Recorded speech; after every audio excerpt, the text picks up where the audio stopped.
Hey folks, how you doing? This is episode 5 of the DadBodBible Real Men Talk podcast, where I just interview guys I know who I classify as real men. I couldn't get any today, so I've got Paddy Joe Black on today. And Paddy Joe, introduce yourself for everyone, mate, please. So my name is PJ. I've been in the industry for probably 10 plus years. Met Paul a few times over the years. We generally tend to fall in and meeting the same characters because they're on the same types of courses and the same educational platforms, or have the same sort of ethos. My background came from sort of strength training, powerlifting stage stuff, moved a little bit into bodybuilding, but my real sort of forte would be nutrition. Pretty much started from me just wanting to grow muscles to go to the beach club on a Sunday night or go to Thompson's, where Paul would throw me out probably. And you know, from that to becoming a PT and selling fucking Herbalife, I know the best thing that ever happened to me, because it really forced me to look at myself and check myself out. And I would say that's probably one of my big characteristics, being able to turn around and go, do you know what I was doing back then was fucking wrong, and still wanting to constantly evolve and get better. And then it got to a point where I was just challenging people. I remember one time in particular, I was thinking about this earlier, when you were like, right, come on, go on and just rip this person a new one. And I was like, nah, I got to the stage where I'm a little bit older and wiser, and I'm like, I don't need to do that. But that's everyone, isn't it? That's that's young and dumb, full of cum type of fucking attitude. Yeah. And the fact that two of us like to slag the life out of people. So that's it. You're sarcastic and there's opportunities arise. You can't help yourself. And you know something, half the time I'm not even being a wanker. I'm being a wanker, but I'm not doing it to be a wanker. I'm doing it because I'm just a bit of banter, slagging, just keeping them going. I'm usually laughing behind the computer going, look at these guys. What's the most outrageous thing I can say to get these to wind up? And here, fuck me, Paul's like Melton. Yeah, so I own a gym in Belfast City Centre, Hybrid Fitness, with business partner myself, Lenny. We have a fitness providing company. And apparently we do all the cliche shit that every other PT does now, which is fucking mentoring people. Yeah, we've a load of coaches that we sort of trying to help with our business as well. You also do those photographs, you know, where you're looking long and in distance, or with a MacBook with an inspirational quote. Yeah, they have photographs. Yeah. I didn't even take a piss out of you. I said, give the people what they want. People want fucking, you know, rings like this and influencer shit. Who am I? You know what I mean? I know what the people want because they've told me. And they want good looking people, and you've listened. They want good looking people, and if they can't do that, then we get people who talk a lot of shit. So you thought to yourself, you know something, I'll shave my hair, I'll grow a beard, and I'll try to be Paul. Upside down. A young Paul. So Paddy, listen, you're saying your forte is nutrition. Now, hard to believe, but like you wouldn't think it, but I don't know anything about nutrition really. I know that's with me being in the best shape of my life and 43-year-old belly and all of me. So what do you see as the biggest obstacles when people come to you? What's their biggest obstacle on general terms, do you think? In terms of nutrition, or yeah, in terms of nutrition, where do you think most people go wrong? It's probably a lot of the misinformation that's out there in mainstream media. If you follow stuff like the fucking Daily Mail, or even like Men's Health or Women's Health, there's a new superfood that is going to fucking cure belly fat and cure cancer. Another time it may be, you know, Mary has seen her friend lose 3 stone in Slimming World and automatically assumes that's the best fucking food and nutrition that she should be having. But pretty much a lot of it, you know, weight loss and fat loss principles or muscle building principles or whatever it is, like, is all, it's similar across the board, whether it's males, females, non-binaries, whatever. But nutrition needs to be individualized. And as much as I hate to say that, because there's more information now on how to get in shape, how to build muscle, there's more science, there's more research about this. So we know what we need to do, but it's getting people to do it. And today, like I was saying, I was talking about habit formation and mindset and motivation. And I always mention this particular client of mine. This particular client had ghostwritten a book about her life. She had grew up during the Troubles, had been, dare say, sexually abused, and it was basically the whole story of her life. And and she didn't want to put her name on it because she didn't want people to know about her story.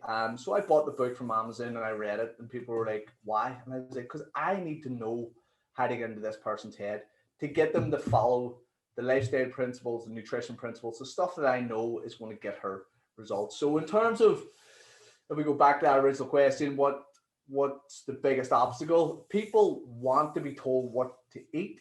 The first thing I asked in a seminar is, "What do you think you should be eating?" And everybody will tell me the answer, and I'm just like, "Right, my job's done. Why the fuck am I here?" These are all such fucking know-it-alls. So yeah, it's pretty much, I think a lot of the time where people are struggling is the psychology, buying into something, finding an approach that they can adhere to. Relying on motivation is always the buzzword. "Oh, I'm just not motivated." So fuck, neither am I. You know, you just gotta fucking get up and Do do you it. not take into consideration the fact that a lot of obesity can be trauma related? Yeah, You can know, be. that, like a lot of, like when you think about the trauma we've suffered, and I don't think people actually go into, because I you know, with my crazy mind, I go into like deep into psychology sort of books and read things and searching my own, trying to search my own answers, I think. But like a lot of people, like traumatic events in life, and we live in a country that was at war for 40 years with each other, that we become addicted to escapism.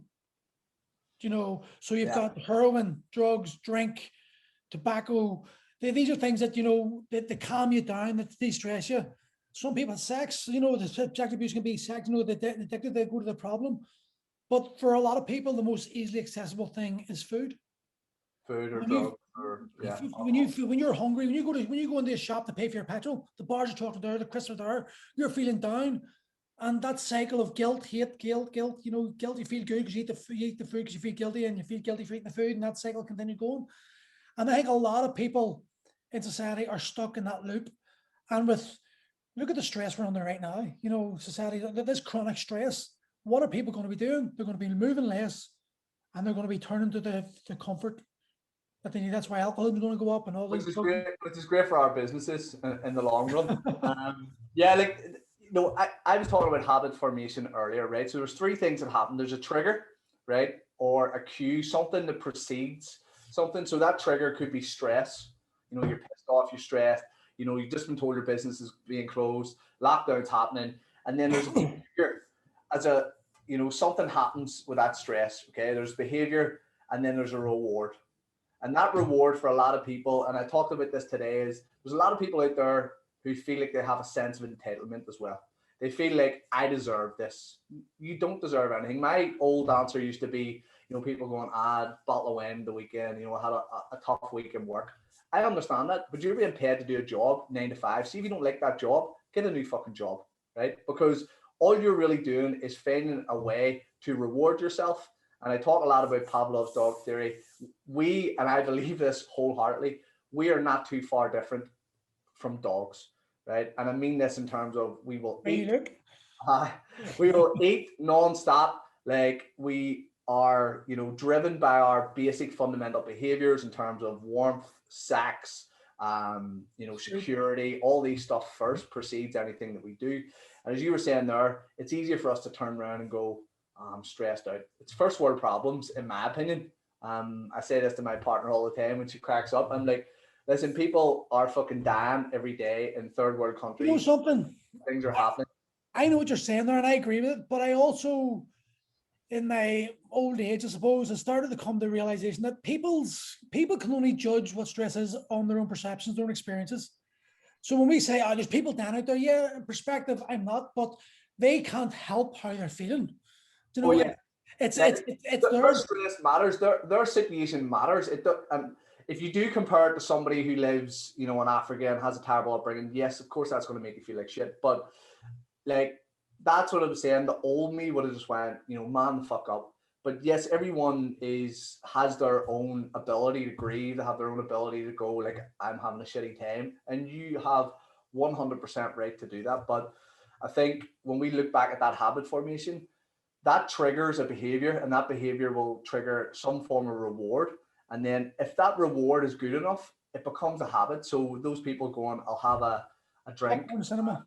Yeah, I'll have a drink at the weekend. Why? Because it's Friday night and that's what I do, and I feel good about myself after. So the point I was making is we look at maybe what is causing that stress that you were talking about with your clients. Is it the trauma? Because if it's trauma, you know, you're not a psychiatrist. You need to speak to someone about that. You know, is it the That's actual? what you just said there. That's the thing. I don't mind if see people who are suffering trauma or suffering whatever it is they're going. Everyone goes through it, okay.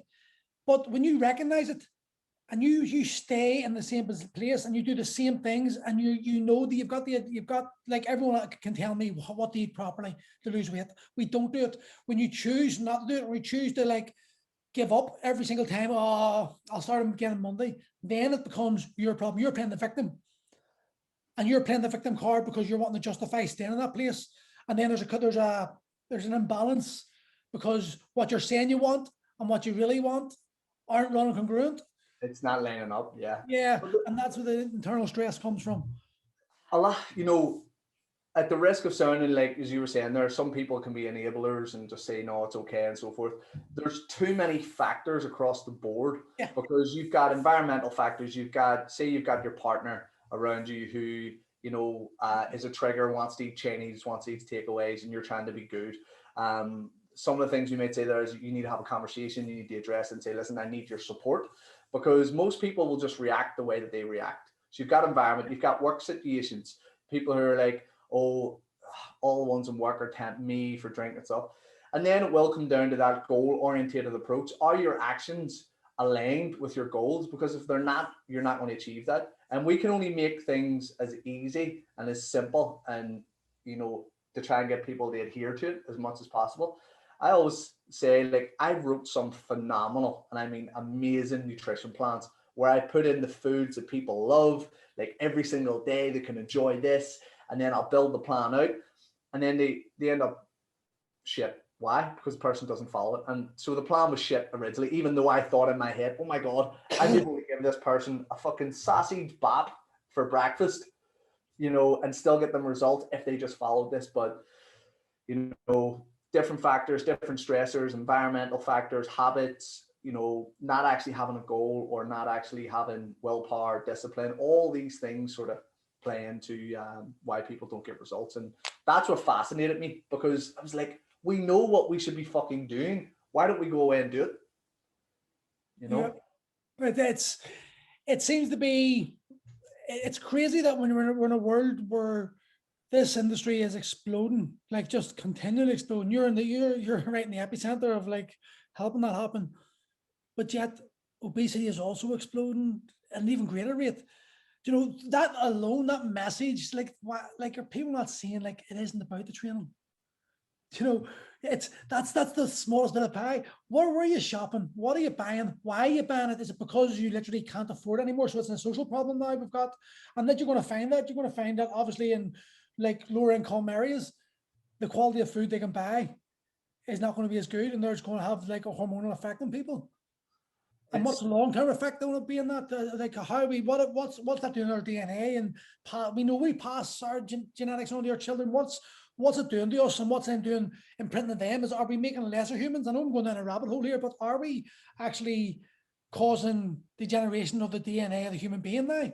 Because we're like, where are we getting our food? What are we doing to our? What's happening to our food? What's being put on our food? Do we know? Everything that you mentioned there, like, again, I spoke about this a couple of days ago, so I've just been banging out these things. And I was talking to young teenagers about nutrition and basically what the government recommends compared to what they're consuming now. And then again, going into things that are possibly not even their fault, which is I put up a study of sort of the influence of your parents on eating behavior. And basically what they found was what your parents had eaten had a direct impact on what they could get you to eat as a child, right? That was actually passed on, as you say, those genetic factors plus your environmental factors. And I always say this. Is that more was that more of an effect on the woman or the man, or was it an equal 50-50 split that defined, or did they discover that? Well, obviously more so for the female. So basically, like I have it up here, you can't see it on my screen, but eating behaviors evolved during the first years of life as a biological behavioral process direct towards meeting requirements for health and growth.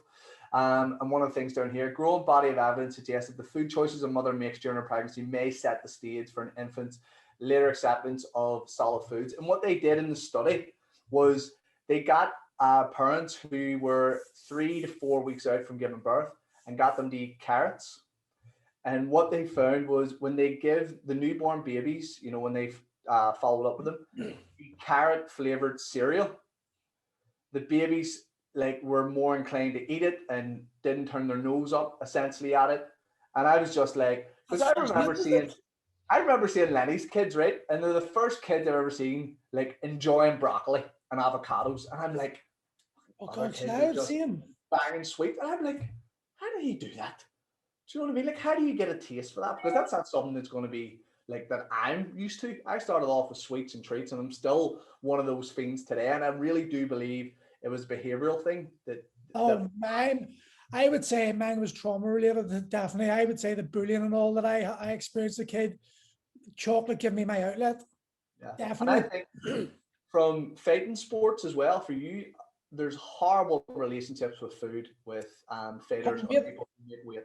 Because you don't, it's always this last minute dash to get weight off, starve yourself, deprive yourself, and want to eat everything after. So that's not a healthy relationship. And you know, again, those habits and behaviors can be learned, but is that a good? I hope that thought the cat's going to shit itself here.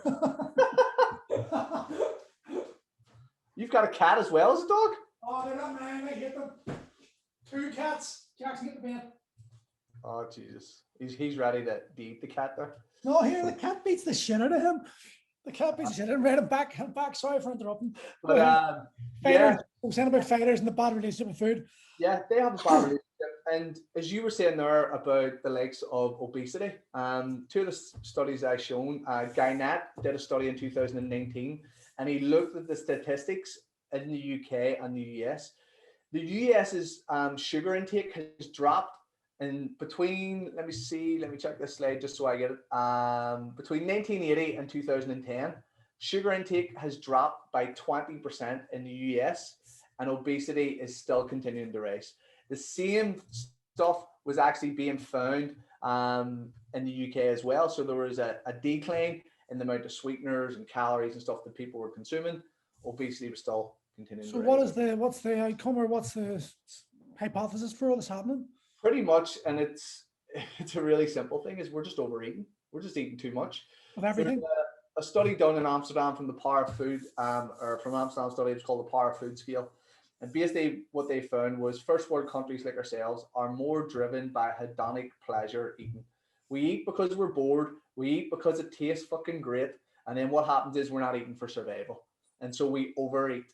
And okay, we have these different factors physiologically that happen. We have different factors where people are blaming fucking aspartame, or they're blaming MSG, or they're blaming sweeteners, or they're blaming sugar or high fat, whatever it is. It's overconsumption.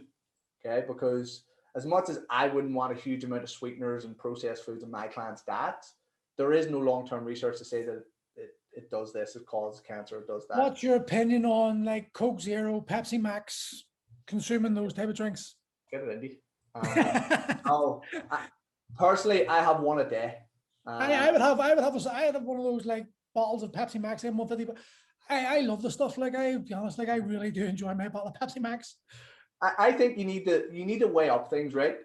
The biggest cause of like most diseases, right, and the most knockoffs is going to be obesity related conditions. So if you're overweight, you have a high BMI, even though we know that's bullshit, but it still puts you in a target range for type 2 diabetics, various different cancers, metabolic syndromes, all this. Puts you at a higher risk of COVID, whether you believe in it or not. So what I would say is, if you have a Diet Pepsi that has 0 calories in it, and you drink that instead of a fucking Frappuccino, and you lose weight, your risk of developing those conditions comes down. So your health markers improve. Like, that's something I sort of say to people, and I found what we say about hybrid, we focus on a core 4, getting people stronger, right? Nobody in this world has ever said I'm too strong. Getting people fitter, and fitter could be relative to them. It's maybe able to just play with your kids, maybe able to run a 5K, whatever it is.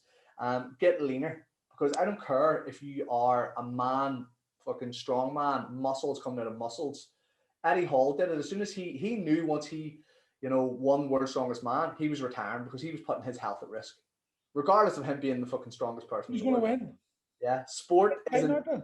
what. Yeah, Thor, and they're Thor. fighting. Have they fought already, or are they fighting soon? No, they're fighting soon. Thor had a fight against some guy. I fancy Eddie Hall if that's the way Thor's fighting. He said, but listen, like those boys, their shoulders. Now Eddie Hall's got the experience of being like a competitive swimmer, a very high level competitive swimmer. So he's going to have the shoulder, that sort of inbuilt shoulder to be able, but those hands drop down, and Thor's shoulders are going to be so big that the gas of the build up will just be like a Conor McGregor versus Diaz one type thing, where McGregor just slowed down and gassed. We'll put it like this: I don't think they're not going to have the footwork, and they're not going to have the fucking side on to actually dodge shots. They're going to be fucking getting hit left, right, and center. One of them boys hits one shot, and that's it. Like it's fuck. Who do you predict? I'm going Eddie Hall. Eddie Hall. Yep, small, chunky frame. Because I watched Thor and he was fucking terrible. He was atrocious. So yeah, overconsumption. But then, what happens when your dog gets fat? What do?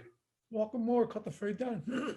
Like that's what we're told. Like that's what you do. And in a very like basic words, you would do that. You would just say, listen, do you know what? I'm not exercising as much. I need to eat a little bit less. And I've seen it a lot more in the millennial generation than this new generation coming through. We're more IT based, computer based, jobs.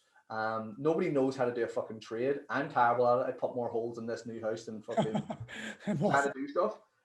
So I think there's going to be a great trend between people wanting to then go to trades because they're making an absolute fortune. But yeah, that's in the basic theory of it. And then what I'm seeing now, which is the biggest issue for people nowadays, is not losing weight, it's keeping it off.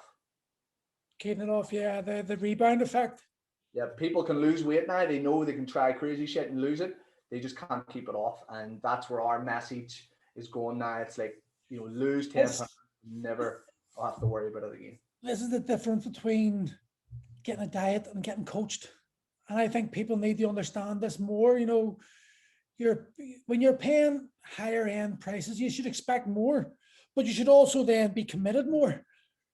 And I think this is where the victim mentality comes in. So many people could achieve their goals if they stopped blaming external factors.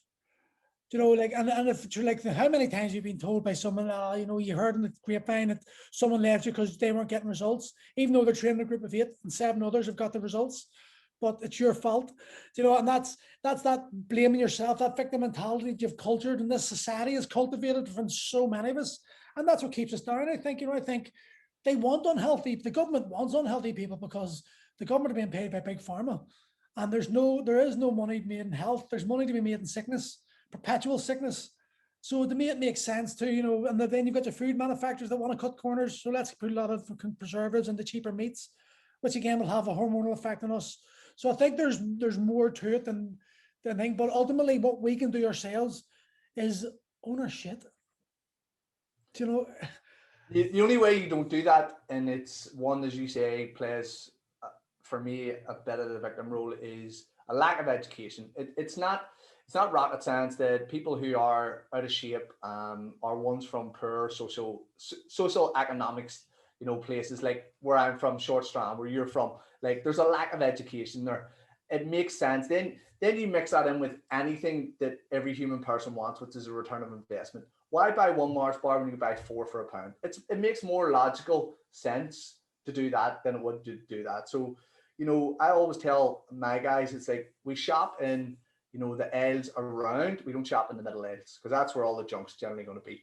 But you can only give so many people different tools, as you said there, before they actually go, I don't want this as much as other people. And that was one of the questions I asked in a motivation seminar.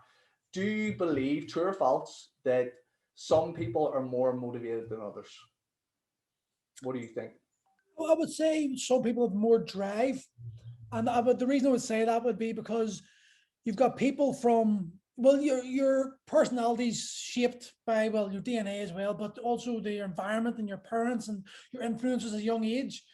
What they say, by 7, your personality's formed. So you've got that foundational, like I know, like my personality is formed. I'm trying my best to change a lot of my personality, but I also You really need to. but I also resort back to the old. When you feel scared or you feel shocked or emotional, that inner child comes out of you, and you see it, and we're all the same. The chin paradox, the emotional Yeah. thing. Yeah.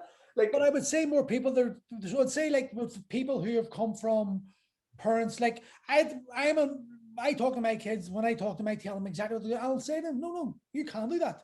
So stand up and do it again. Do it. Sure, I don't care if it's scared. Come on, you can do it. I'll stand here. Let's go. Let's do this. And they do it. And I go, was it that bad? But and then that's what I do all the time. And if they do something like, say, I stood up yesterday and put a wee show on with Gail's kid Lucia, and I drive them, I was like, I am so proud of you. You sung so well there. I will always, because that's confidence. Stand up in front of an adult 7 years old. So the children who have been raised in a house like that, compared to a child who has been raised in maybe where they've been beaten, well, then they're not going to be as driven. Possibly, maybe it could be the opposite effect. But I do think your environment and the influence you're exposed to will have a certain reflection on your drive. So maybe if you can tell me if I'm right or wrong, or they're 100%. Have you read Martin Rooney's Coach to Coach? I think I've got it. Never read it.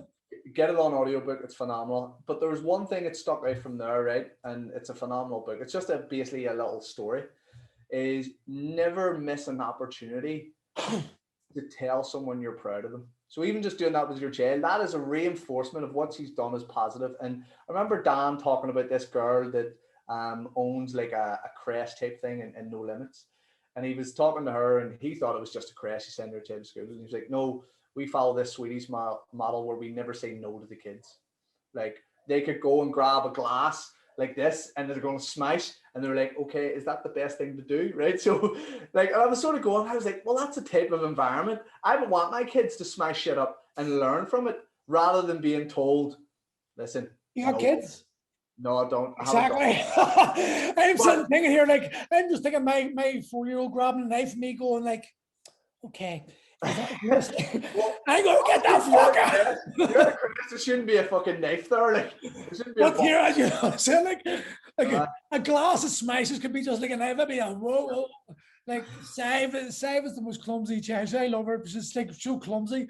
And like, I see when she picks a porcelain bowl or something, like, whoa, give me that, thank you. Even though she's, but that's bad on me. I know that's bad on me because what I'm doing is I'm instilling, I don't trust you. Yep. And I'm ridiculous when I think about this. I'm actually putting the value of a bowl over the value of her confidence.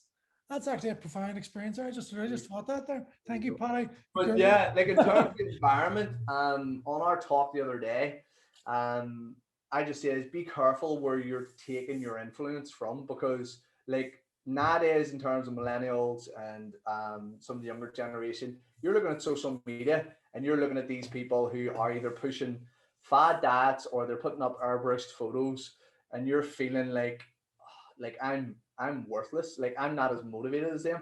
The story I actually told was Max Shank. So remember we had Max Shank over a few years ago? Yeah, I didn't get to go to him. Now, Max is an absolute animal, strong as a bull, athletic. Like the course that he was delivering, folks, if anyone don't know, was called Ultimate Athleticism. It was a mixture of strength training, gymnastics, calisthenics, kettlebells, everything that you would want to be if you were into fitness. I got that book somewhere. Yeah, and so I was taken away for dinner most nights, and I was like, okay, he's here for a week. I wasn't expecting to be here for a week. I was like, right, what am I going to do with him? And I was like, I know a lot of people over at Titanic Studios who fucking Game of Thrones. Oh, that's big. Max here. Do you like Game of Thrones? He's like, what's the first 1 or 2 seasons? And I was it. And I was like, all right, well, what do you do with your spare time? And he just went like this. Well, the average person watches like TV for 3 to 5 hours a day. Over the course of a year, that's about 1,500 hours. I could get a master's degree in 800 hours. And I was like, what the fuck? He says, I said, well, what do you do the rest of your time? He says, I've learned to play 7 instruments. And I'm just sitting there going, I need to stop watching fucking Game of Thrones. Here, isn't it? Those people. Like if I was around him, would that motivate me? No, yeah. I would feel like shit. I would feel I don't do enough. You know what I mean? I'd be motivated to fuck. I would be pushed. That would drive me, you see. If I'm with him like that, I'm like, and he's hanging about me all the time, and I'd be like, oh God. Do you know the best time I felt was when Gareth forced me to train me, done these workouts until I put him hamstring, trying to keep up with 27-year-olds, not smart. But especially when you can't squat my hips. But like when Gareth, I was like, fuck, I'm gonna beat this fucker. I don't care if he's 25 and I'm 42. I'm gonna beat her 41. I'm gonna beat him. You know, so I find that sort of doing motivating. But that's more achievable. I'm sitting there going, fuck me, like an hour TV to wind down. Like that's all I want. I don't want to fucking spend 50 quid. But would you not like to do you not think to yourself, like I automatically go, do you know something? He's living life, he's getting experiences. Like everything he's doing is accumulating more experiences, more knowledge, more ability to pass things on. And as coaches, that's what we should be wanting to do. So why are we not wanting to do that? Well, that's it. Then it comes down to that growth or fixed mindset. That growth mindset of going, right, I see that as a challenge, and okay, right, I'm going to take that on. Where the negative connotation is a challenge, is the fear. I don't want to put myself out there. I don't want to do this. But yeah, like I would say I've had both situations, especially running the business. So the first lockdown, we were like, whenever people were dropping off and were leaving, nobody knew what was going on security wise. And then I'm at home and I'm going, am I doing enough? And I was actually putting my own head away. Like, can I do more? Like, it was freaking me out. Now I'm a lot more reserved in this one, but it's like, and then after a couple of days or even a day, I had one real bad day. I just went, right, this is a fucking challenge. Like, so I would have picked myself up and did what you probably did, but it's like, fuck me, right? Sometimes you spend time around people who, Daniel Pink talks about this in a book called Drive. In order to get the most out of the people that work for you or you work with, you need to find this Goldilocks effect. And the Goldilocks effect is a task that is just above their skill level, just above, okay? So that they raise to the challenge. If it's too high, they're not going to be able to do it. If it's too low or it's the same mundane task, they're not going to get enthused about it. They're not going to feel like there's a sense of achievement or whatever they've done. So that's what's good when you go and train with someone like that. He's forcing you to up your game and push yourself. The best example I can give you there is as an MMA coach for years, when a beginner come in, like I was just talking to Andy Burrows about 10 minutes before I jumped on with you about getting punched in the face. It's the fear factor. Now, if I come into like a kid who's just, and I just went, boom, he's never going to come back. But if I tap him and make his eyes water a wee bit, but I make him realize, keep him going, come on, keep going.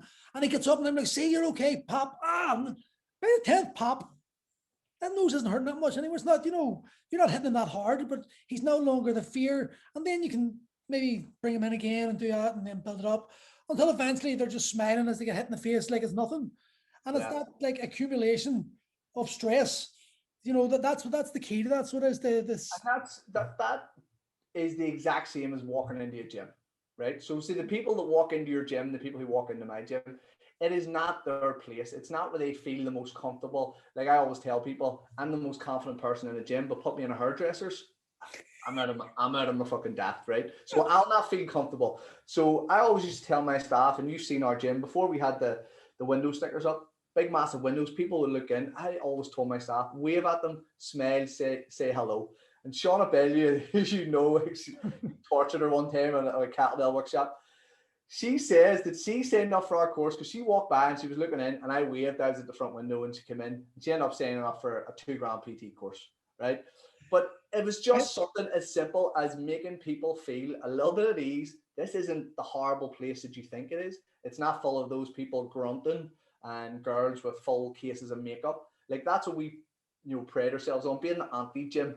The gym that is for everybody and it's more community based like yourselves. I think that's all of us though, but like there's a core group of us in this country that just we've got the same sort of philosophies and training as a generalization. Like I'd be more kettlebell specific. Maybe Finbar would be almost purely kettlebell and barbell specific. You should be more generally with a lot of movement involved. But we've got the same sort of ethos, and I think that's why you see we're in that same circle of successful gym owners, because we've got our own unique way. Like my unique way is definitely like abusing the shit out of people and slacking. But I am blunt. I am blunt sometimes too much, and sometimes I go, oh, maybe I was a bit overboard there. But At least people know where they stand as well. Do you know what I mean? So Yeah. it's not being fed bullshit. I think that's the problem with the industry. Like, I'm the anti-gym industry. Like, there's too much lying and procrastinating and like trying to get yourself to be noticed by everyone, doing any stupid thing at all just to get attention and likes. Does it work? Not in the long term. No. Listen, do you know whose video I seen the other day, and like it just made me laugh because it just goes to show you what social media is about. Tom Morrison's video, right? And I love Tom, but I just don't follow him because I know he'll put my head away. But his videos are entertaining and it attracts people's eye. And because as you were saying that, I was thinking about, we were walking down by the Titanic when I lived still in the Strand, and we're walking the dog, and these two girls in neon colored fucking gym leggings, look like Gymshark, like fitness model type things, getting funky poses under Titanic things, and trying to be that influencer or trying to be that, oh, I'm going to be the next best thing or whatever it is. And that's what's wrong with the industry.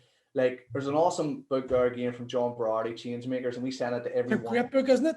Yeah, every one of the students who sign up for the PT course, that's the first thing we send them, because the people who are doing the best are the ones who have either adapted their approach and make it client-centered, regardless of what you believe in, your bias and so forth.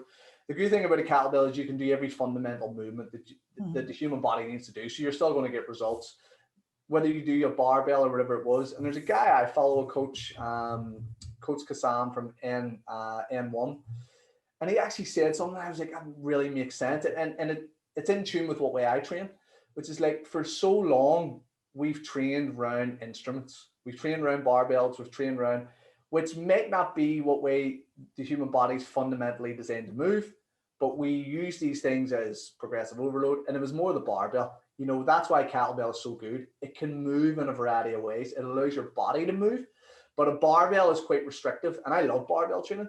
I think people need to embrace sandbag training more. To me, sandbag training is one of the most, it's the easiest way you can build different weights of sandbags, but the way you lift a sandbag, the way the sand moves, it flops the way things moved when we were like warriors, kill people, swinging swords, mace belts type stuff, Indian clubs. Then you were grabbing your mates and you were hoisting them on your shoulders. It moved like a body, and that's where, like, as a fighter, like Davy Patterson used to make us do all these runs with like people on our shoulders and all bodyweight exercise, lifting bodies. That was the worst, the most horrific training you could do, but it built this sinewy, like, endurance strength in you that it didn't matter. You couldn't deadlift 250 kilo. You could throw that human body about like nothing, which was what we're really training for. We're training for survival. We're training to climb. We're training to crawl and roll and run. And I think that's where the industries went down the Instagram route. That's all it is about.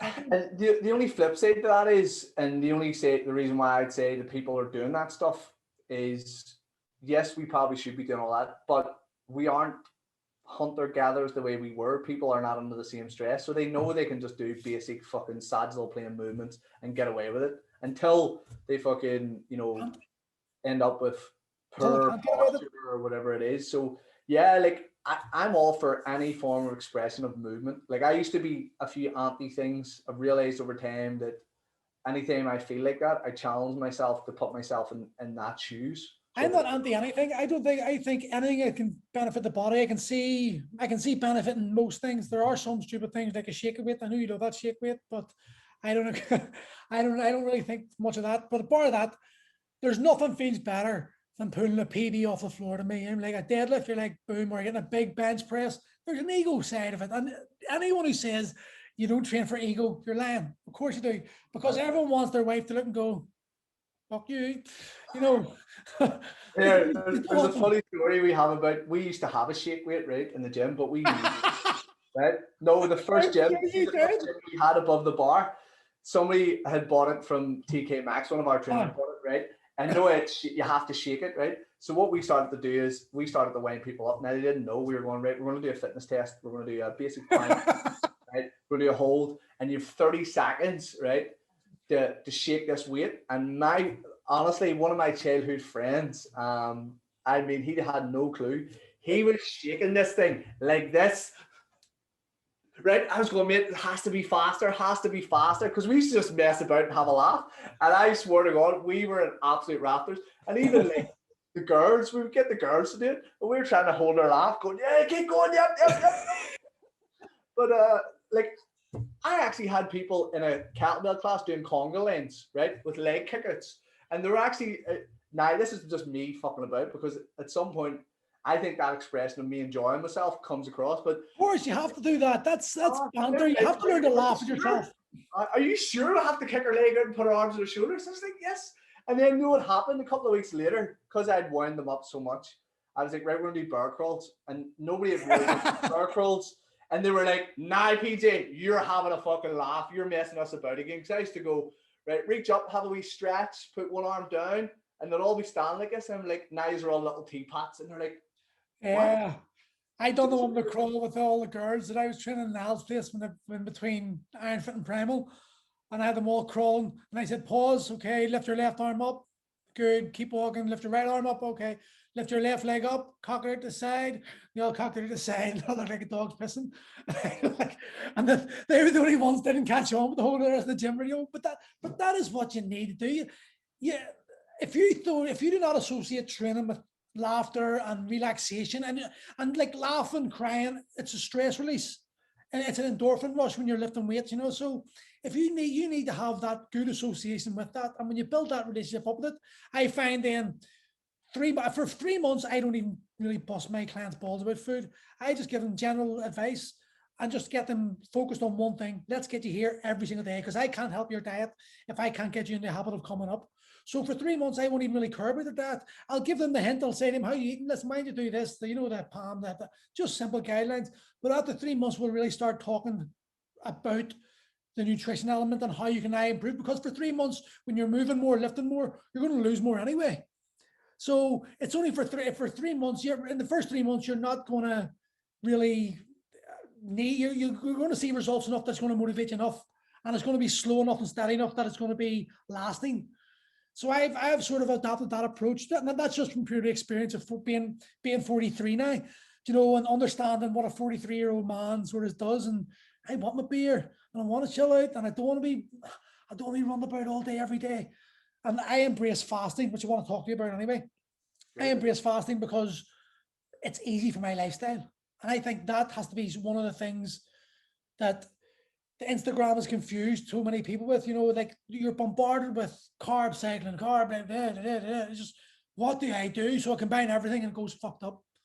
What do you do? How do you approach that and get... I answered this before, and I said to someone was like, how do you eat? I says, I'm a intermittent fasting, keto, carb backload person. And they looked at me and they're like, what? I was like, I fast in the morning because I'm busy. I don't really need to do anything. I don't want to be sitting down to eat something because I'm training clients and want to get stuff done. Comes to lunchtime, like if I have too much carbs at lunch, I feel a bit sleepy, so I'll go protein, fats, and then I'll train, and then I'll have carbs after. And people are like, they can't see the concept that, forget about trying to put a square hole in a round peg. It's like, what is the easiest thing that you can do that you can adhere to that's going to get you results? It's as simple as that. Yeah, like adherence is the number one thing. I have a client that's working with me in the States at the minute. And when we started talking, he's a Wall Street banker, and we started talking, and he was like, I buy these keto plans, these keto meals that are delivered to me and so forth. And about 2-3 weeks in, we've been talking about nutrition each week. We've given them programs. He was saying that he was reading all these cheesy books, like the insulin code and all this here crap. And I sent him something. He was like, my Garmin's telling me I'm burning 3,500 calories, and you have me on 2,000. Why is that? And so I explained to him where he was. Actually sent them information about reverse dieting and what we were doing, and talked him through the whole process. And he's now slowly starting to change his mind, and I'm slowly starting to get him to increase carbs. And the reason sorry to interrupt you, but when you finish up, do you want to talk more about reverse dieting? Because that's something I have no clue about, actually, and I'm interested in knowing a bit more about. So like he mentioned, like to me, he's like, okay, right, so why am I following keto? Right? Because this is the whole point of the adherence. Is I said, listen, I'm client centered. Whether I believe in what you're doing or not is of no importance to me. It's getting you results and it's getting you something that you can follow. If you like can follow that and you've been doing it for a while and it's easy for you to implement, those little changes I'll make as we go along. And I fundamentally believe this. If you're a coach in any aspect, results come first. And the reason why I say that is if someone pays me money, okay, what they've done is they've elevated my status. They're saying that I know more than them, but they still don't trust me. I need to get them a result, right? So I'm willing to bust somebody's balls for the first 30 days. And we know, exercise may be new to them. We might just make a couple of tweaks to their diet, and they'll get results. And when they get results, that status and that trust goes up. And then I can start, turning the screw of it being a lifestyle. And you said something that's super important there is getting into something that is positive. For me, this is something I heard from the Scottish Fitness Expo years ago. James Concy Mitchell it was, and he was talking about these two loops, the positive loop and the negative loop. So in terms of fitness, if you do something positive, like you go and work out, you feel better after your workout. If you were to do this continuously, you're going to look better, which is going to feed you more confidence. And when you're in that good positive cycle, you're like, I want to continue this. And the only way to break that good cycle is to do something negative. It's a weekend, I get pissed, I wake up hungover, I feel like crap, I'll eat something bad. Comes to Monday, couldn't be arsed going to the gym or so forth. And the only way to break that bad cycle is to do something positive. So what I say to my guys is, I don't care if you go and get pissed at the weekend and eat a load of junk. You're an adult. Okay, I'm going to treat you like an adult. I'm going to speak to you like an adult. But even when you don't feel like it, you turn up at that gym. Why? Because I know, whether they believe it or not, or want to believe it, I know that shitty session that they put in for 20 minutes, it's better than doing nothing, and it's going to break that bad cycle. So as 100%. You say there, it's not a bad approach to turn around and say to someone, I need you 100% focus on this. When we nail this, we do a habit stack, as James Clear would talk about, build upon those things rather than, I'm a very big believer in the my coaching method. The way I believe it, like it's like raising a child. When you first come to me, you're like a newborn as far as I'm concerned. You're like from 1 to 2, not to 2. I'm going to hold your hand. I'm going to make sure I'm going to tell you, no, you do this, not like that. I'm going to talk to you in a way that I hope you understand, not patronizing, but that it breaks it down to a complete beginner can understand and feel comfortable with. And then you're going to start getting about 7 or 8. And I'm going to let go of the reins a wee bit. I'm still going to check on you. I'm still going to keep you going. Then you're going to be a teenager soon. And that sort of way, so the guys in my gym who are with me 5 years, like they're adults to me now. So it's like, I just tell them what to do. They're there because they love the community. They're there because they know that if they're doing something wrong, I've got it, bang, do this, change that. They know if the results are stagnating, I can manipulate the program we're following to suit them, which gives them a bit of personal attention as well and makes them feel important, which they are.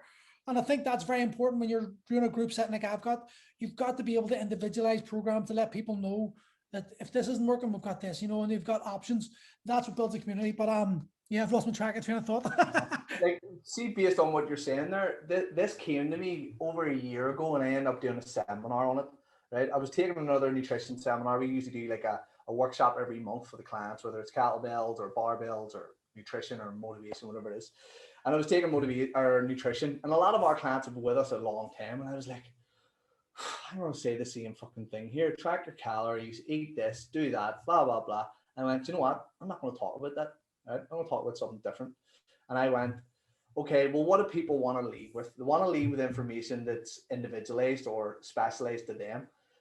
Anybody who turns up a nutrition seminar, and even the students at Elite, people will ask questions either based on themselves or their clients, right? So there's always, that's what I love about nutrition, there's always an answer, or always somebody have a question. And I was like, not everybody wants to track their food. Not everybody wants to weigh their food. Not everybody wants to do X, Y, and Z. So I come up with this 3 client stages. Now the client stages could be evolved, right? And I did it at this seminar, and I just went, listen, first off, before we do anything, you need to recognize where you're at, right? So if you go to a park and it says you are here, once you get your surroundings, you know what direction you need to go in. If you need to go that way, you know where you are, you go that way, right? If you want to get to A to B. If you're running about with your head up your hole and you don't know what you want, you're not going to get any results. So if you're stage one is people who have no clue about food, probably have never trained before, one or the other, like they don't know what they're doing, right? They just have no experience, no cooking skills, no nothing, right? And I'm like, do you know what you need to do? You just need to move. Like as you were saying there, you get people coming in, having a clue, let's just get you moving. No clue about food. Let me look at your food. You're having 4 takeaways a week, cut that down to 2. Right? Just simple things, right? And It has to be that they don't feel fearful of it. If they go too much. Like if we work with busy people, right, and busy professionals and busy mums and dads, the last thing they want is more stress on their plate, more hassle. Nobody wants to cook 4 different meals in the house. Nobody wants to meal prep anymore. And I understand that. So the way I look at it is my job is to create solutions, not problems. By me giving them a bass of go and follow that bodybuilding dad, six meals, you know, they're just going to go, this is really hard to follow. So like that's where that stage came from. The stage 2 people are people who've maybe have been to a gym before, maybe done some training classes, whatever it is. They're comfortable in the gym. And usually what happens is them people usually maybe hit a plateau or they lack a bit of motivation or whatever it is. And what I say to these people is you need a plan. You need a focus. You need a goal and you need to be pushed. You need to be held accountable to that goal. But some of the things that hold these level 2 or stage 2 people back, previous successes. I don't know, you'll probably experience this all the time. You know, somebody comes in and is like, you know, I used to be able to bench 140. Well, you have a dodgy fucking shoulder, you've ripped your rotator cuff. You'd be lucky if you bench 60. How about we just get you, you know, stronger, a little bit more mobile and think about your long-term health? Or if it's nutrition, I know you lost 3 stone slim world, but it came to a halt and you didn't change and nothing changed. So if you want to repeat that same cycle, go ahead, but nothing's going to change unless you do. So sometimes these people need challenge, they need motivated, they need a good plan. And then I call the stage 3 the lifestyle douchebags. They love fitness. They've got to the point where they don't see exercise and nutrition as a means to an end. They're not doing it to lose weight, build muscle. They're doing it for their mental health. They're doing it because it's part of their social circle and construct. They love moving. They feel better after it. They're part of a community like Primal or Hybrid. And those people know when to rein back. They have good habits instilled. And I always tell people, see these level 3 people, these stage 3, they have earned the right. They have busted their balls in the gym. They've tried things and it hasn't worked. Or they've reached out to somebody who is a coach who has taught them everything that they need to do and they have fast tracked them. Okay. So I just said to my guys, what stage are you at? If you tell me what stage you're at, I'll tell you the next thing you need to do straight away. So everybody's leaving going, I know the next exact step I need to take, rather than coming and going, PJ's going to tell me to track food. Because, you know, like I said, I'm getting to the point now where you almost need to give people direct information. You know me, I would have blagged and just talked all the sciencey shit because that's what I learned. Yeah. Where it's my job now to make it into layman's terms and go, let's cut out the fluff. Let's do that then. Talk to me reverse dieting because it's something I hear about a lot of time, but I have no, because you know what I'm like about nutrition. I'm like, keep it simple. You know, yeah. I tried to do Martin at the MNU, and 2 months in, I just went, this is not for me. It's more stress. That was what it is. More stress. That's what it was. It was like more stress. Like I don't need this stress in my life to have to study this to get this and maybe feel it because in a way it was good that I done it because it made me realize, one, that I didn't want to do it, and 2, you're not passionate about that either. It sort of brought me back to going, this is what it's like for a client. It's like, you know, like the stress and I don't need this, and you have to find a way of how overcoming it, you know. But anyway, so reverse dieting. Reverse dieting, for anybody that doesn't know, it's basically when your metabolism has adapted, where it's maybe slowed down a little bit from dieting for long term, and it has potential adverse effects on your body. Now, before I get into reverse dieting, what I do want to stress is you cannot break your metabolism, right? You can't fuck it. It can adapt, you know, to a level which is lower than where you currently should be, but you can bring that back up. But there's a couple of things that cause issues there. So just to go into a study, there was a study on 20 obese people who had said that they had more than 20 attempts at dieting and that they could not lose weight on 1,200 calories, right? 20 obese people who had said they've tried loads of diets, over 20 diets, they're eating 1,200 calories and they couldn't lose weight. Now, what they found was they underreported, 50% of them underreported on their actual food intake by 1,000 calories. So what that means is they thought they were eating 1,200, but they were actually eating 2,000 calories, right? Not even that. They asked them how physically exertive was the exercise that they were doing. 50% of them again says that they were doing more exercise than they were actually saying. So they were saying they were overexerting themselves more than their body was letting on. So they were actually over-reporting their energy expenditure, how much calories they burned, by 250 calories, right? And the point I want to make about this is when they did the conclusion, they found that these people were in fact not in a calorie deficit, right? They were overeating and over-reporting their energy intake. And the biggest cause of weight loss plateaus and weight loss stopping is not that your metabolism is suddenly fucked, is that you stop following the dad as strict, you stop pushing yourself as hard in the gym. And the research will tell you adherence drops over a longer period of time. People are motivated and inspired when they start, and over time it drops. And if anybody's familiar, at Hybrid we used to do 12-week transformations, and I noticed this blip. It was always between 4 and 8 weeks where people fell off the bandwagon, and when they were near the end, they got this rush of energy and near finished. That's why we done away with it. We were like, this doesn't go into what we believe in terms of a lifestyle and so forth. It's not worth it. It's great money, but it's like, I'd rather have a client for a year than have them for 3 months. So I've changed my method. Like I still do it, but I do it as part of the gym program for those who want to do it as part of their gym program as a once a year reward. I go, right, it's coming up across summer. Anyone wants to get themselves and go on holiday or something like that, you just want to get in shape. Here's the program for you. Is listen, take it serious, do it. See when I do it, none of them stick with it. Like, it's always going to sell because people want things quick. We're the kings, I would say, us and Dan, of 6-week challenges. 6 weeks is like the sweet spot. If anybody has seen us and they know what we're about, they might see our marketing and see that we're pushing, 6-week challenges and lose, a stone in 6 weeks and blah, blah, blah. I'm smart, right? I used to realize that my principles of what I believe in, they work, but nobody was coming through my door. I need to sexy it up. And when they come through my door, I tell them the truth. So I always say, listen, do you want to lose half a stone to a stone in the next 6 weeks? Yes. Okay, I can guarantee you this on this program. They sign up, and then first thing I do in our welcome seminar is, this is my job, this is your job.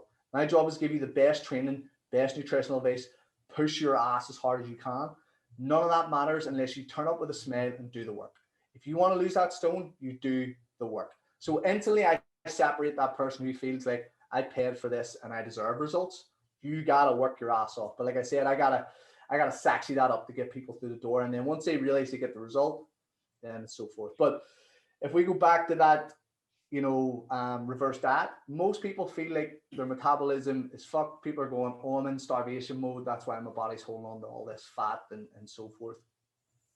I always tell people, see, the best way to gain weight is go on a diet. And they look at me a wee bit confused. And it's like, whenever you go on a diet, right, you're taking food away from your body, right? Your body wants to be at this baseline.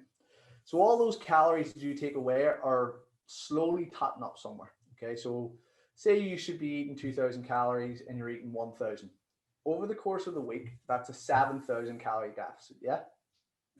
2 weeks, 14,000, 3 weeks, 21, 28. Most people can sort of do about 3 to 5 weeks of a strict diet. When you binge, because you will binge, because the body wants all those calories back, you'll feel like you cannot fill that hole. Like I've done it when I was sort of doing a photo shoot. I could not stop eating. I was just nonstop. I was like, I gotta send myself to bed here, right? So you're dealing with that physiological response. Your body is releasing a hormone called ghrelin. It tells you you're hungry, right? So when you're primed to put on body fat is when you're actually dieting, okay? Because your body's thinking, oh, hold on a minute, my job is to survive. I've been slowly eating less and less, so forth. And as you eat less and less, the body's like, okay, well, I don't need to produce as much testosterone here. I don't need to produce as much of this hormone. I'll just slow down. And it's actually proven the leaner you get and the lower you go in calories, the less you twitch, the less you blink, you are more tired, more sleepy, and so forth. And what happens is when you get to that point, your metabolism is down where it is. First and foremost, it's usually lack of dietary adherence is the reason why you plateau. But when you get to that end goal, you're so primed to put on body fat straight after that diet if you stop doing what you were doing. So to give you an example, our 12-week guys by the end will have been training 6 days a week. Yeah. Mm-hmm. They've been following a low calorie plan, right? Maybe some of the crazy stuff, your carb cycle, so forth. What do you think is going to happen when they finish the plan and they go from training 6 days a week to either 0 or 3? Boom, big rebound. And you take away that strict diet and you let them eat whatever the fuck they want. Even bigger rebound. Yes. So your body, which has lost all this amount of calories over 12 weeks, is like, yes, give me it back. And it is primed to store that, right? So basically, what a reverse diet is, and this is not sexy, but we're all about fucking getting people results. Fuck sexy. You need the diet out of your diet. That is the hardest thing I can explain to someone, because people think the hard work's done when you lose the weight. The hard work's not. The hard work's done keeping it off. Now, pretty much what a diet is bringing you out of a diet without putting on body fat or minimizing the weight gain. And the example I have is my partner, she's down the stairs. Year ago, not last year, 2 years ago, we were going to Cuba. So we started dieting about 12, 13 weeks out. About 6 weeks before we were due to go away, she was down 10 kilos, right? And she was down about 1,400 calories. And all as a powerlifter, she's thick, like she's not, you know. She's gonna love that. Yep. No, she loves that. I love that. So I said to her, 6 weeks out, no more weight loss. And she went, what do you mean? I want to lose weight. I says, no more. She was the latest she's ever been, even more than when Tubbs trained her, just getting that wee dig in there. And she was like, why? I says, you have a history of going away and rebounding. Right, here's what's going to happen. So we took her from 1,400 calories, right, and brought her up to 15. What happened? No weight gain. Okay, great. Let's go up to 1,600. No weight gain. Okay, great. 1,700. No weight gain. Okay, 18. Got to like 1,900 and she put on like a pound. And she's like, what do we do? I say, we leave it there, right? We keep it the same until it levels off and we can back up. She put on 2 kilos before we went away, right? Now, most girls will freak out and go, I put on weight. Let me rephrase this. She's still down 8 kilos. She was now up to 2,500 calories a day that I had her eating. So she's able to maintain that 8 kilos off with 2,500 calories, right? When we came back from holiday, we went down to like 2,000, 2,200, which is a lot of food still. And she dropped the weight that she put on very, very quickly. And then she was able to maintain that weight. So were these increases it week by week, or was it like 10 days or? There's a couple of different ways you could bring someone up. If you knew someone's maintenance, so if you want to keep dietary adherence for a long period of time, if you're doing a 12-week transformation, say you've got someone whose maintenance is 2,000 and they're eating 1,500, you may just say to them, you know, Paul, listen, have 2,000 today. Or what I would say without confusing a client is, go and have a burger and chips tonight, enjoy yourself. Right? I don't want to tell them they're having a cheat day because that's a negative connotation. Yeah. I don't want to tell them to have a free day. Say, listen, I'll make it into something positive. You've busted your balls. You've done well. Like, I can just see your energy starting to dip there. Go enjoy yourself. Right. But, you know, we're back on. Yeah, 100%. Right. Cool. So I know what's happening. I'm giving them a little bump. And then their metabolism gets a little bit of a jolt and they're like, fuck me. Right. And then when they come back down again, like usually what will happen is when you have that, your weight will go up for about a day or two, and then it will drop again. And this is something that a lot of people, if you're listening on here and you're worried about weight, weigh yourself every day, as long as you're mentally stable to take weighing yourself. You will see how much you fluctuate every single day. Because as coaches, this is the hardest part of my job. If I'm training, and I hate to say it, the females are worse at this. If they don't like getting weighed and I weigh them once a week, I have one opportunity. If that scale is not right, their whole mindset, their whole thing is off. They're done. They're like, why am I even bothering? I'm pissed. Where the day before they were probably down 2 pounds. They probably had, you know, some extra sugar or some extra carbs the night before. And it's like, it's mad how so many people's mental health and how they feel about themselves can be dictated to by a machine that's been bought out of Argos for 30 quid. That is like, it depends on how much moisture's in the bathroom. Have you had a shower? Have you had a shower before you get out? Okay, your scales are probably going to weigh different than would have been had, but you know, Like, these are things you've got to factor in, but they don't. It's like they've got the data in front of them. I'm fat. I'm useless. Fuck it. And it's like what I do with a reverse diet is I try and change the scale. I don't put a focus on it. I'm like, okay, I need to know the weight, but what you're going to notice, right? I have a couple of clients who are reverse dieting at the minute. Your sleep is going to improve. Your energy is going to improve. Your strength is going to improve. And I really emphasize them. They're like, how you sleeping? Oh, fuck, I feel amazing. I'm like, great. Like, how's your weight? Oh, I'll put on a pound. And I was like, I know, but like, look at all these things that are happening. I know. One girl came to me, she's on a 12-week transformation. She was on 1,000 calories a day. I said, let me stop you there, right? With a bodybuilder, 12-week transformation. I said, let me stop you there. Grilling everything, no salt on meals, no sauces, pretty much chicken, turkey. She's like, yep, okay. She says, I still want to lose weight. I just went to her, you're fucked. You are fucked. If I was you, this is what I would do. I was like, see if we're going to work together, right? Here's what I'm going to do with you. I'm going to reverse diet you, do X, Y, and Z. I can't promise you how much weight you're going to lose because I'm not a fucking crook. I can only tell you based on what the research tells me and the people I've worked with is your sleep's going to improve, your energy's going to improve, your mood's going to improve, and you're probably going to drop weight, right? But I can't tell you how much, okay? And what I did is I got her up to 1,800 calories. She was about half a stone down over 3 months, which to be honest isn't a lot. And I can see her point of view. But then I try and rephrase that again. I'm like, listen to yourself. You have lost weight and you're eating more food than you have ever eaten before in your life. Right? It's the You're in prime position to diet now. You're in prime position to lose weight now, you know. what do you do? Like, you've got this society that is just bombarded with Instagram models, fake, and we know the logical us, the logical you knows these are photoshopped. They're all, we all know everything, but the emotional you, the child you, that inner child that's hurting, that's shy and insecure, it's screaming because it wants what that picture's portraying, even though the logical you knows that picture isn't portraying any reality. It's insanity, like it really is. And it's such a sad thing to see so many people. Like, our job is to try to improve lives. It's to change lives. But yet you've got people in our industry absolutely destroying them because they're so insecure about their own feelings that it's almost like reflected onto their clients by like being really ball busters on do this, you gotta go this strict. It's like they're getting gratification from seeing their clients' results. It's I don't know, it's madness. I think this industry is doing so much damage, and the social media platforms are allowing this damage to happen. You know, by the seeking the blue tick, you know, getting the likes, getting the followers. You're going to do more extreme diets. You're going to do more extreme things. It's not about helping anyone anymore. It's about getting likes and being extreme for everything. And that's where you cross the wire, and that's when it goes wrong.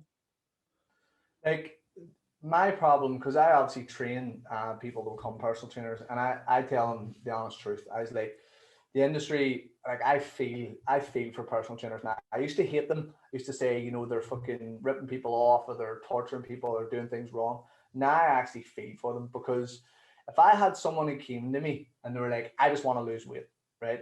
And I have a business and I have to put food on my table and I have to take a client. Like I've done this over the years and I tell coaches, you're going to do the same. You're probably going to sometimes sell out your integrity for a client or to try and get someone a result, right? So you're a liar. Yeah, like some people will come to me and like go, my coach gave me 0 carbs, right? And I used to go, he's a dickhead, he's a wanker. He's like, well, do you know what? He's trying to find a way to get you results really quick so he can make money and still continue to make money. But he doesn't care about you, right? And I'm going to tell you the truth. And where I see our gym is in the middle fold. I always say, we're the gym that people go to when they try and either do it themselves or they go cheap. And when they're fucked, they come to someone like me and I tell them the harsh reality and the truth, a bit like yourself. You know, you'll tell them the truth and people either love that or they don't. And if it's like, if you don't, you're not going to click with me or my community or my gym. If you do, great. I am going to fucking bust my balls until you get where you want to go. That's the most important part. It falls back to community. The tribal need, our tribal urges and needs to fit in somewhere. And when it's hard. Like you said, selling out, you need to put money on the table, you need to pay the rent, you need to do all those things. You have to something. But as you build, it's a natural process to let those people drop off. And it sounds terrible, but you're not a good fit for each other, and you're sort of using each other. It's like a bad relationship, you know. And when it's not that you haven't done this service, you're actually doing them this service by letting them stay or having them stay, because you're in a position where you don't need them. And that sounds terrible, but you don't need, and you're no longer benefiting them, you know, and they're bringing you down. So it's a vicious cycle. And I feel like I would turn and go, just go to there, go to that guy. Listen, how many times have I sent people down to use? You know, I know I'm like, these people are not for me. And that's what you got to do. You've got to have the confidence to do that. But I wanted to ask you something quickly before we move on to the next up. The reverse dieting, do you add, is it individualized, or is it mainly carbs? Is it mainly protein you add as extra calories, or what way do you do it? It's usually individualized, and it depends on the person. Like I said, you could just bring someone on the maintenance for a day and bring them back down, or you can do, I like a staggered approach. I'll have 100 calories each week until we get some form of response. So that response could be they put on weight or whatever it is. If somebody is at 1,200 calories and then I get them up 1,300, nothing happens. I increase it 14, so forth. But it'll depend on what I believe is the rationale of the person. And what I mean by that is, if I have somebody who's really freaked out by the scales, I may put it, those extra calories, a little bit in the carbs, a little bit in the fats or protein. Like 100 calories is 20 grams of carbs. But I know that carbs is going to bring in some extra water, and it may freak someone out at the onset. So I could put it in, depending on where their protein is, a little bit higher. I'm probably, based on what I see, and this is probably my bias, one of the most logical people when it comes to giving people protein intake. Like, there was research done by a guy called Brad Schoenfeld, right? And they found that the minimum effective dose for protein, right, to stimulate muscle protein synthesis, which is building muscle or recovery, was between 20 to 40 grams, right? Between 20 to 40. This isn't, I'm not talking about this myth though, you can only absorb 20 to 40 grams. Basically what he found was that was the minimum dose to get, protein synthesis going. And I says, but the problem with society is if 20 grams is good enough, there's a dude out there going, 40 is better. There's a bodybuilder going, a fucking full Nando's chicken, 100 grams, that's better for you. No, it's not. It's just extra calories that you're going to fucking use to convert into energy, which you could have used for carbs. So I see obscene amounts of people eating protein. I had one female that trains with me. She eats 250 grams of protein. I'm like, I don't even eat that. I know loads of dudes don't even fucking eat that. You're just wasting energy, like, when you could be doing this. So yeah, it depends on the person. It depends on who I'm working with. It has to be individualized. If I have someone who doesn't care, I'm bumping those carbs up. I want to keep people's carbs as high as possible, so that they look better. Like, their energy levels are through the roof. Again, I'm trying to rephrase. Training is not about losing weight. Training is about performance, right? The weight loss. Like, if I asked you a question, when do you lose weight? Me, never. Well, you never. You lose weight when you're not actually focused on losing weight. See, when you're just okay, but like throughout the day, when do you lose weight? I don't know. Morning. Guessing there, I wouldn't know. Why morning? I suppose because you've fasted, haven't you? You've slept at night. Most people got 8 hours sleep. They're getting up. Their body's digested, and they've probably had a piss and probably a shit after their coffee. Step on the scales, boom. So when you wake up, right, you're told to weigh yourself. That's you at your leanest, right? Now, as soon as you put food in, so if you think you fasted for that 8 hours sleeping, right? So your body is just chipping away at any extra calories there. Like, you wake up, you're at your latest. As soon as you put food in your mouth, what's your body then going to break down? Food. It's going to break down food. Okay, so over the course of the day, the food you put in, if it's under what your maintenance is, you should technically lose weight. But when we lose weight is when we sleep. Because if you wake up in the morning and you have breakfast, are you lighter or heavier when you have breakfast? You're heavier. Heavier. So when we lose weight is when we sleep, when we metabolize all those nutrients throughout the day, when we focus on that recovery process. So people who are going, and I've done this, I weighed myself, went for a 10-mile run, came back, I was 2 pounds down, and I took a photo and I went, this is what I call cheating the scales. You're only cheating yourself. If you do keto and you do that, you're cheating yourself. You're cheating the scales to go, oh my God, look, I love. Did you fuck? right? You've lost water weight, you've lost some carbs. That's the real reason of where you're at now. So like that's why it's super important to focus on some of the other factors. Like carbs are phenomenal, right? And the reason why I say this is I have done every diet under the sun. I have worked with 3 or 4 different nutrition coaches myself. One which was a clean eating bodybuilding coach, 6 meals a day. Thought it was good, it got me results, but it was the same 6 meals every day, boring as fuck. I was like, I can't do this as a lifestyle. That it led me to go, my nutrition plans are better than this. Then I went and worked with a flexible diet coach who was able to, say you can have these foods, but as long as you stay within the calories and so forth.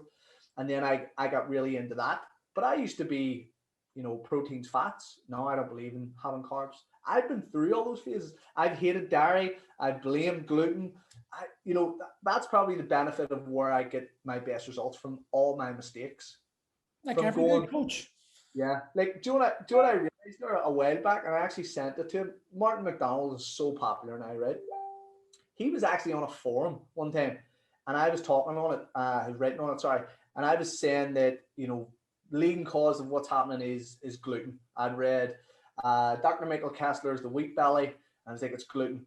And he says, you're wrong. It was Martin McDonald. I didn't realize it was him at the time, and he wasn't as big as he was. And he sent me a message. He says, listen, your information is wrong. Here's a list. And I read through it, and I was like, he's right. I was just bad-mouthing this thing because I've read this book from somebody, and, information is going to be aligned with this, and obviously went and educated myself some We're more. all guilty. Everyone's guilty, but I still do it sometimes. You all do. Like, it happens.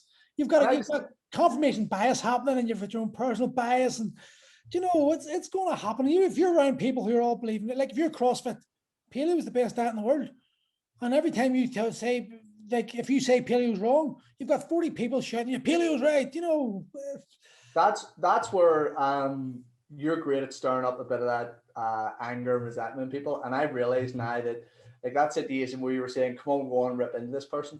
I know now from experience, I can't change people's world views. So all I'm doing is shouting at a fucking computer screen. So I'm like, do you know what it is? You go and do that. Sometimes I just enjoy it. I know, just the way people up, but what I do is, see, when I'm in the town and the Mormons come up to me, I love it. I sit and chat to them until I get to the point where they're sick and tired of me and they leave me, right? But I email those guys, those guys not to tell you, like in South Africa, tell you that your great uncle's died, and I email them until they point, they go, "Would you please fuck off?" And I go, "No."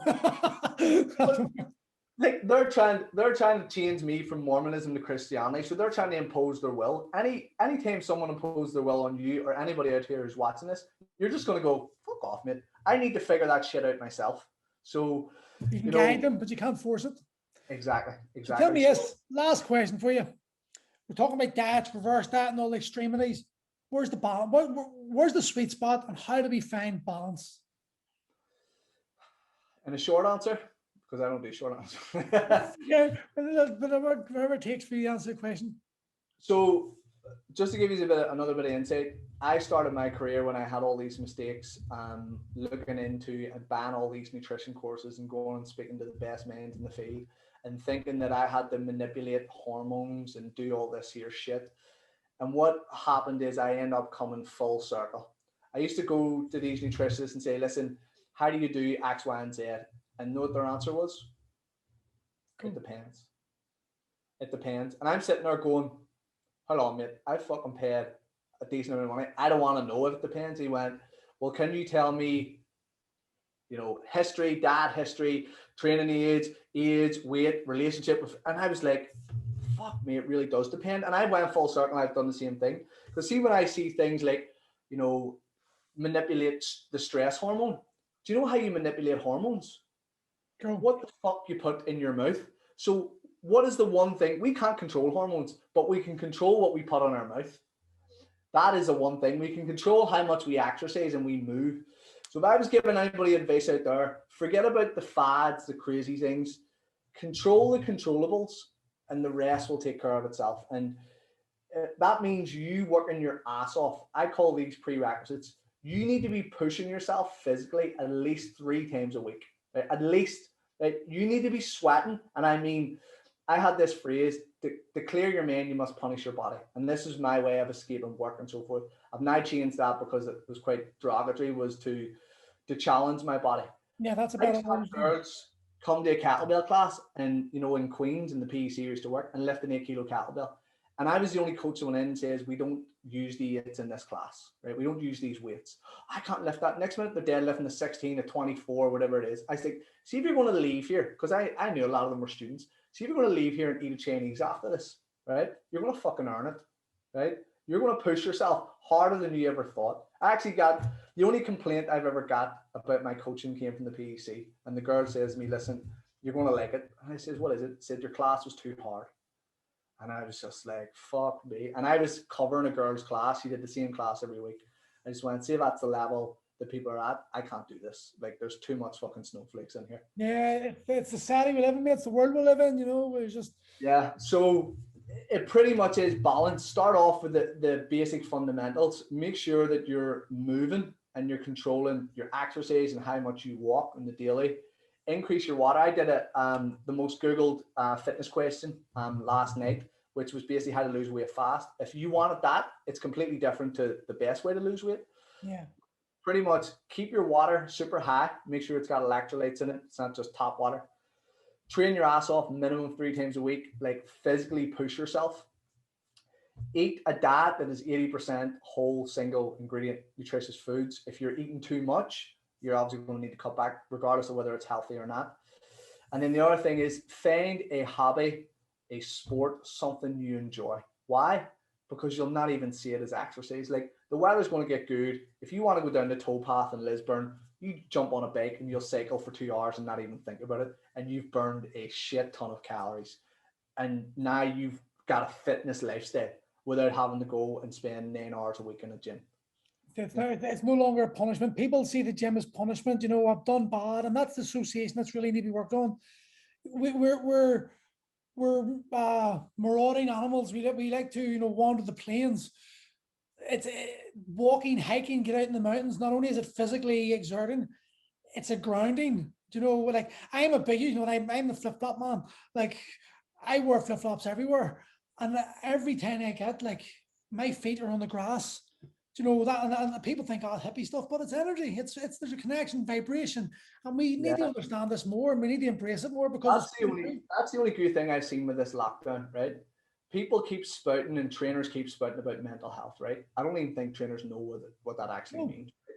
But they're spouting it for a reason. The only thing that I've seen from this lockdown is people have no other option but to get out and walk or do at-home workouts, right? So people are now walking where they would have never have walked before, right?